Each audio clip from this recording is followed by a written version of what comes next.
नमस्कार दोस्तों। आज हम जिस विषय पर बात करने जा रहे हैं वो है नीम एज अ डायरेक्टर का इंडिका।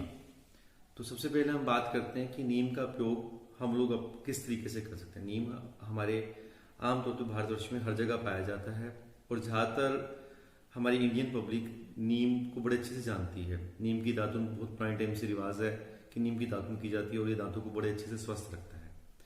तो आज हम बात करेंगे नीम की छाल, पत्ते, कैसे हम इनको यूज कर सकते हैं जो ऑथेंटिक वे है।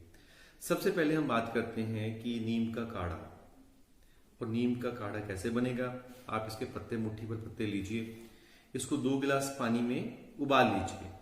उबालने के बाद जब चौथा हिस्सा शेष रह जाए, अर्थात अगर आपने 2 गिलास लिए हैं तो अगर आधा गिलास शेष रह जाता है तो इसको छान लीजिए। तो ये आपका नीम का काढ़ा तैयार है।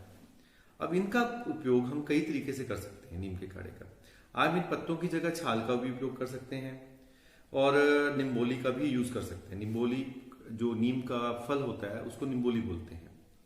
अब बात आती है कि अब इसका हम यूज कहाँ कर सकते हैं। सबसे पहले हमारी जो बहनें हैं उनके लिए मैं कहना चाहूंगा, या वो लोग जिनके सिर में खासकर सिकड़ी या रूसी रहती है, तो नीम का जो काढ़ा है, अगर हम उसको हाथों में लेके अच्छे तरीके से नहाने से पहले सिर में मालिश करते हैं तो किसी भी तरह की रूसी हो, रूसी में इसका बहुत ही अच्छा लाभ है। पहले आप इसको नहाने से पहले सिर में अच्छे से मालिश कर ले, उसके बाद नारियल तेल लगा लें अच्छे से, और उसके बाद आप अपना सिर धोइए। उससे जो सिर में किसी भी किस्म की रूसी मौजूद है, लेकिन एक इसमें ध्यान रखिए कि जब आप इसमें मालिश करेंगे और उसके बाद नारियल तेल लगाएंगे तो थोड़ी सी कंघी जरूर कीजिए, क्योंकि रूसी जो होती है वो बालों के छटकने से या हाथ से सिंपल साफ करने से नहीं निकलती। थोड़ा सा अगर आप उसको कॉम्ब करेंगे या उसको कंघी करेंगे तो बड़े आराम से रूसी उससे बाहर आ जाएगी जो सी है। और उसके बाद उसको आप गुनगुने पानी से या सिंपल पानी से, ताजे पानी से उसको धो दीजिए। तो ये पहला इलाज है जो रूसी के लिए बहुत कारगर है।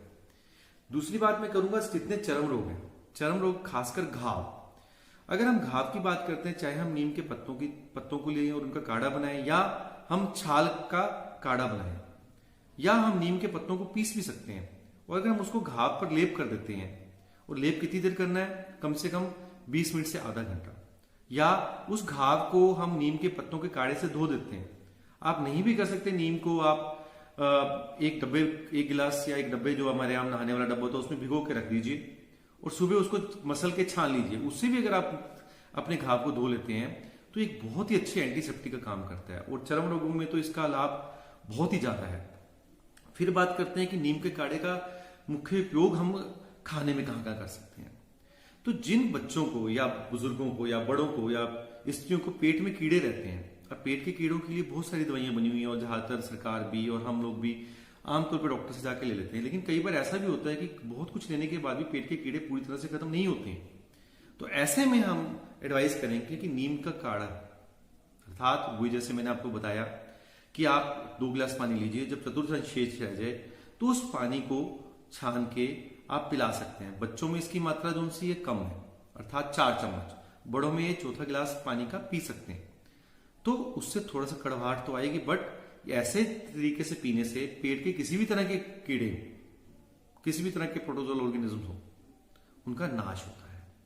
और दूसरा, अगर हम कहें जहां भूख नहीं लगती, वहां पे हम कहेंगे कि नीम के पत्तों का काढ़ा अगर आप पिला लेते हैं और उसको 20 ml रोज सेवन करते हैं, दिन में एक बार ही बहुत आएगी उससे। अगर दिन में एक बार भी आप उसका सेवन कर लेते हैं तो भूख निश्चित तौर पे लगनी शुरू हो जाएगी।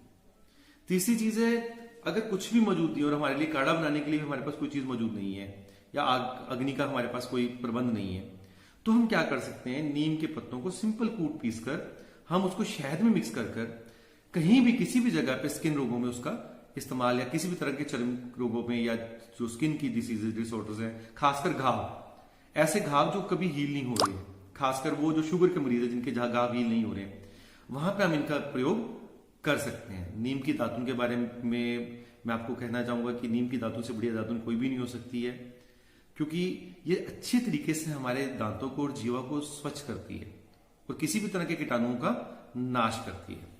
तो नीम के गुणों का इतने सारे गुण हैं, लेकिन जो बहुत मेन गुण हैं उनके बारे में मैंने आप लोगों को इसका वर्णन किया है। आपका बहुत बहुत